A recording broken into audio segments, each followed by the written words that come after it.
Meron na naman tayong stainless steel fishing pliers na magagamit. Check natin. Ayan, meron siyang lagayan, pwede mo itong isabit sa belt mo. Siyang velcro. At ito yung fishing pliers. Meron ding cord. Ayan, so it's made of aluminum stainless steel. Ayan, meron siyang carbide cutters.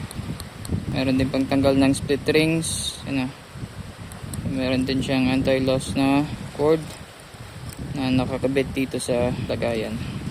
Yung nasa atin is kulay black.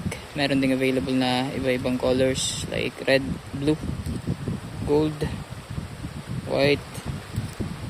Ayan, tatry natin tanggalin yung split ring ng lure na to.